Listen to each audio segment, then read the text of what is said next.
아는 것도 18살 전에도 조금 정말 어렵고 막 뒤통수를 떡떡만 생각이 갑자기 전혀 뭐 없다. 다른 것도 자신 없어지는데 그거 후 하면서 한숨 쉬고 이해는 돌았습니까? 헷갈리죠?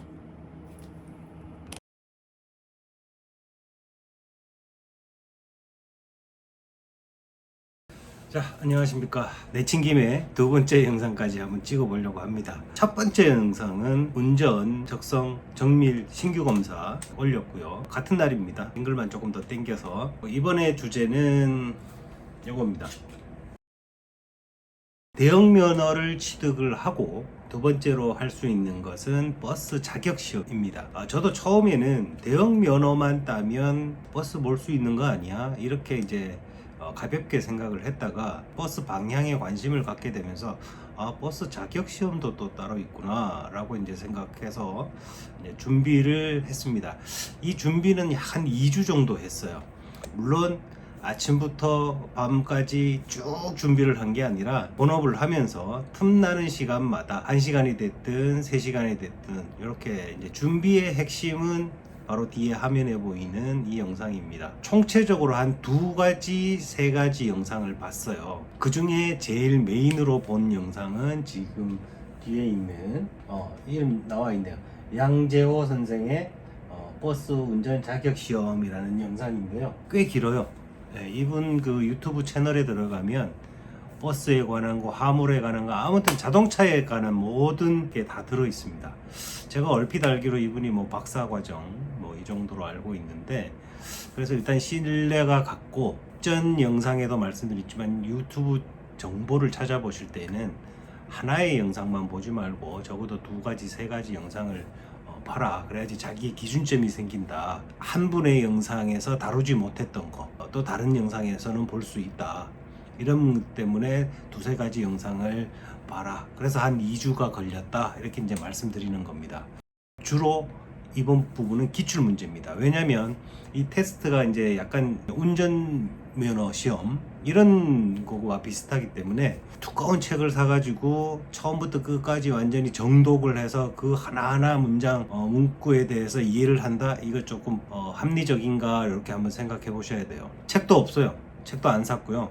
기출 문제집도 안 샀어요. 안 사고 그냥 내가 남는 게 시간이니까 시간을 활용해서 천천히 한번 접근해 보자, 이런 태도로 이제 접근했기 때문에 기출 문제로 조금 이해력을 높이자 이렇게 이제 시작을 했어요. 근데 난관에 저도 운전을 꽤 오래 했거든요. 그 면허를 딸 수 없는 그때 시절 한 18살 전에도 조금 운전을 하고 본격적으로 운전면허를 다시 딴 게 그쯤 될 거예요. 그쯤에 제가 2종으로 땄는데 한 10년 지나니까 1종이 또 갱신이 되더라고요. 그냥 무사고 이렇게 적용해서 운전을 그 정도 했으면 뭐 도로 상황이라든지 운전 방법, 그 다음에 뭐 규제 뭐 이런 거에 대해서 어지간하면 다 알지 않을까?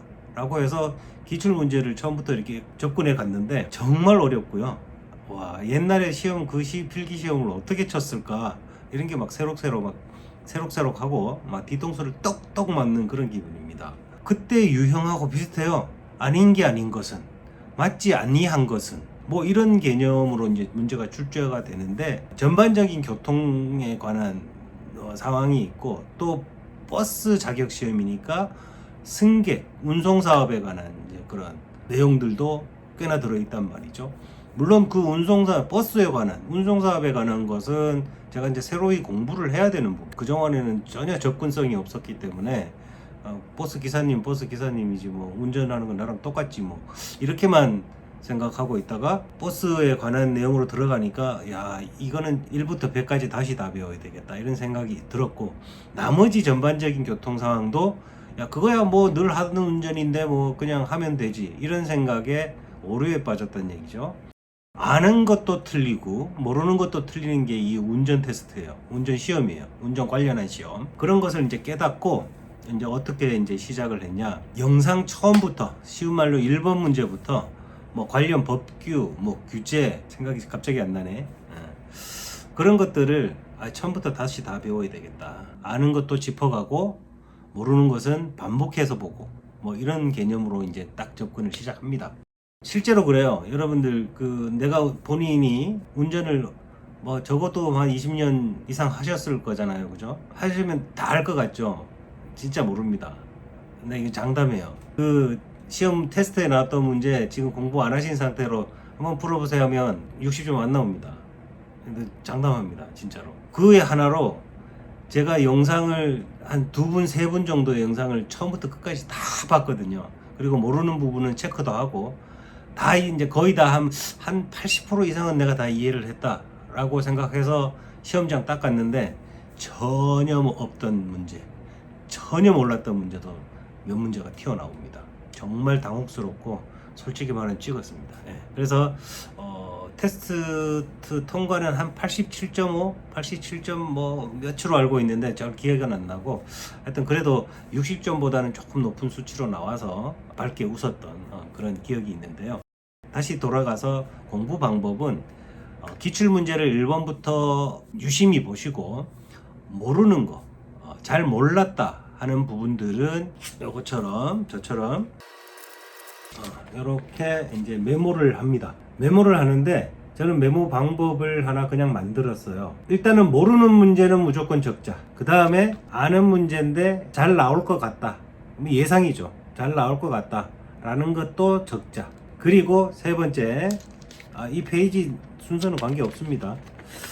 세 번째, 아닌 걸 고르시오 했을 때 아닌 답을 외우는 게 아니라 나머지 세 개를 알자. 예를 들면 이런 거죠. 다음 중 뭐 횡단보도를 지날 때 지켜야 할 준수사항은, 예를 들어 이런 문제가 있다 그래. 준수사항이 아닌 것은 이런 문제가 있다. 그러면은 네 가지 사지선답에서 하나만 아닌 게 되겠죠. 나머지 세 개는 맞는 게 되겠죠. 그 아닌 거를 외워버리면 문제를 살짝만 꼬아서 나오면 나머지 세 개를 몰라요. 이해를 못 합니다. 그래서 저는 나머지 세 개, 나머지 세 개를 아까 이게 노트를 합니다.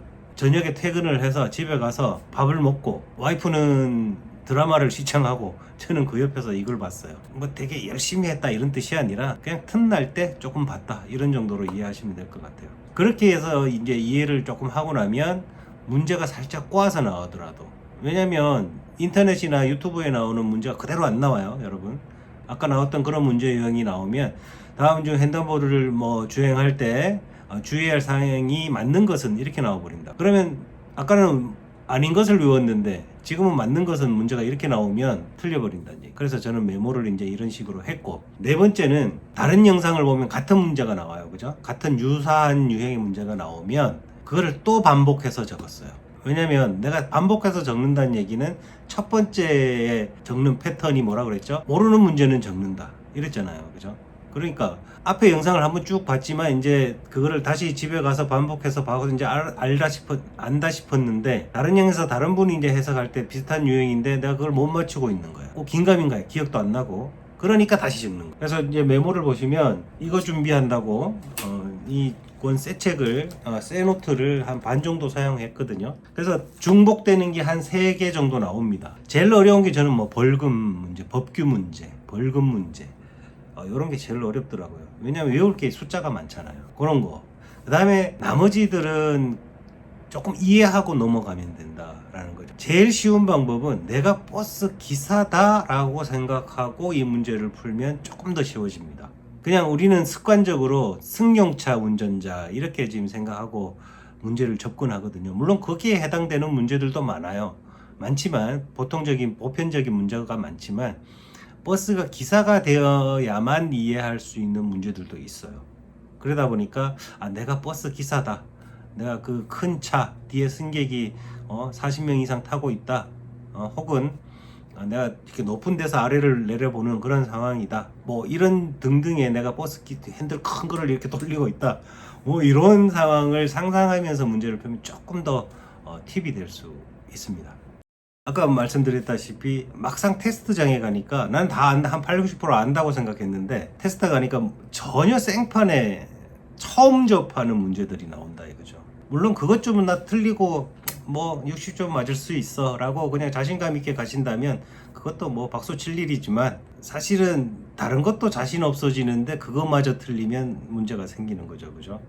60점 나 넘지 않을까라고 생각했다가 제한 시간 덜 채우고 나가시는 분들 저도 현장에서 한 2분 뵀어요. 진짜로. 지금 나갈 타이밍이 아닌데 왜 저렇게 나가시지 하니까 보니까 한숨 쉬고 나가시는 거예요. 후 하면서 한숨 쉬고 나가세요. 그 말은 뭐냐면 본인의 그러니까 준비되지 않고 약간의 준비성 없이 왔다가 쉬울 거라고 생각했죠. 왔다가 테스트를 막상 딱 시작하니까 반도 못 풀고 나갔다는 얘기예요. 그래서 저는 그런 부분들을 조금 미연에 방지하십시오라는 차원에서 책은 안 살지언정 유튜브를 한 2-3가지 봐라. 이분 있잖아요. 뒤에 나오신 이분. 제가 보기에는 설명 제일 잘하세요. 왜냐면 문제풀이만 하는 게 아니거든. 그 문제를 풀어가면서 왜 이 답이 나올 수밖에 없는지에 대해서도 설명을 해주세요. 그래서 이해가 조금 돼요. 문제는 우리입니다. 우리. 친구나 나야. 왜?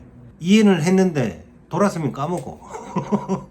어쩔 수 없지만 테스트장, 시험장까지 가서도 계속 생각을 하고 있는 게 한 문제라도 더 맞출 확률이 높지만 어쩔 수 없는 이거 이제 늙어버린 뇌는 안 되잖아요. 세례를 갖다 낄 수도 없고 2번, 3번 반복해서 봐라 이런 뜻입니다. 거기에 이분이 담지 못한 기출 문제가 다른 분한테도 나올 수 있으니까 그래서 그것까지 챙길 수 있다라는 것을 의미합니다.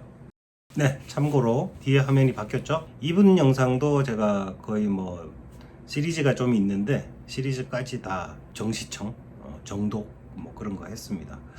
하니까 앞에 나온 그 유튜브 분의 영상과 겹치는 부분도 상당히 있어요. 문제가 겹치는 부분. 왜 거기서 거기니까 겹치지 않는 부분이 저한테 신선함, 새로움으로 다가왔거든요. 그런 부분을 이제 아까 노트에 이렇게 기록을 하고 저는 직업군이 이제 뭐 이렇게 사무실에 있고 항상 컴퓨터 앞에 앉아 있는 이런 직업군이다 보니까 뭐 틈만 나면 유튜브 보는데 집에 가면 또 이걸 보고 싶지가 않거든요. 이 노트를 가지고 집에 가서 밥을 먹고 자기 전까지 1시간 뭐 그 정도만 해서 내가 노트한 것만 왜 저렇게 돼야 되지? 이런 것들을만 이제 적어놨으니까 그거를 한 번 더 정독하고 보는 그 정도 연습을 했거든요.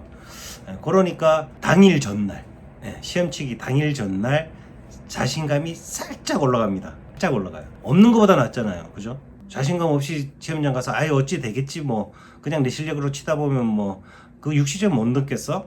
이럴 수 있는데 자신감을 살짝 챙겨가면 아 이거 적어도 70점은 되겠구나 이런 생각.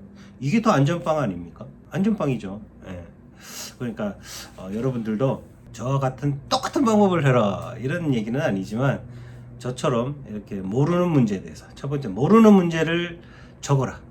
2번째 아는 문제도 적어라. 그 중요도에 따라서 그런 느낌이 오는 게 있어요. 예를 들면 12대 중과실 이거 필수적으로 나오거든요. 표지 있죠. 표지 노면 표지, 규제 표지 뭐 이런 거 표지 나오고 또 지금 얼핏 생각나는 거는 뭐 범칙금도 한번 나왔던 것 같은데 비중은 많지는 않더라고요. 저는 제가 칠 당시에는 에피소드가 하나 있는데 뭐냐면 시험 문제 제가 정확히는 기억 안 납니다. 이제 얼추 말씀드릴게요. 여기 유튜브 하시는 분들도 중복됐던 문제고 저도 이게 참 애매모호하고 까리까리해서 적어놨어요. 적어가서 이제 집에 가서 버스에 관한 전혀 모르는 우리 이제 와이프한테 당신은 어떻게 생각해 하면서 문제를 내봤어요. 이게 뭐냐면 버스 운송 사업에서 승객을 칭할 때 적당치 않는 것은 혹은 적당한 것은 이렇게 문제가 나왔어요.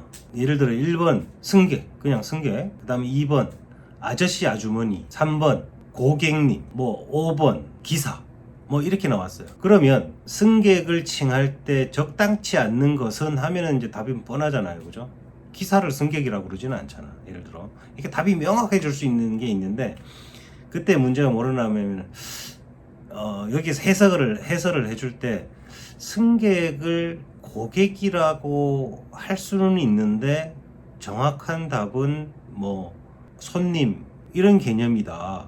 그리고 아저씨 아주머니는 우리가 얼핏 생각할 때 승객 보고 아저씨 아주머니 이러는 거는 조금 적당치 않아 보이잖아요. 그런데 그럴 수 있다는 거죠. 또 왜냐면 애들 입장에서는 뭐 그렇게 부를 수 있는 거고 또 반대로 버스 운수 종사자 나를 승객이 나를 부를 때 적당한 호칭은 뭐 이런 개념으로도 나와요. 그러면 뭐 기사 혹은 뭐 승무 운전사 뭐 이런 개념으로 답이 나오면 아닌 건 정확하게 골라내는데 뭐 아저씨 뭐 이렇게 부른다. 이게 적당할까 안 적당할까요? 제 생각은 처음 이 문제를 접했을 때는 그래도 아무리 그래도 아저씨는 좀 그렇지 않나 하지만 애기 손님이 어린이 손님이 탔을 때 아저씨 이럴 수 있잖아요. 그래서 틀린 게 아니라는 거야. 헷갈리죠. 나 이거 정말 문제 정말 완벽하게 머리에서 쏙 못 넣고 갔어요. 갔는데 나왔어요, 문제가. 제가 이제 이런 유사한 유형의 문제를 머릿속에 막 넣고 막 혼돈이 막 온 상태에서 갔는데, 거기서는 이제 예시가 뭐 나왔냐면 승객, 아저씨, 아주머니, 그 다음에 그냥 그야말로 기사, 이렇게 나왔어요. 못 찍었어요. 맨 마지막에 이 문제를 놔두고 고민을 했다니까요.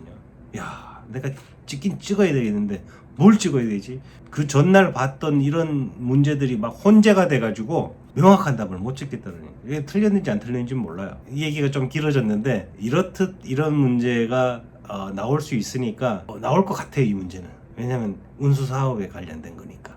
정확하게 이해를 한번 가시고 시험 치르시기 바라고.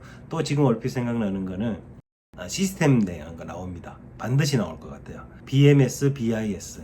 BIS는 버스 인포메이션 시스템, 그래서 정보죠. 인포가 정보라는 뜻이잖아요. 우리 승강장 가면 이렇게 나오죠. 버스 몇 시에 도착 예정 이런 거 나오잖아요. 이게 이제 승객에 제공하는 인포메이션이 정보잖아요.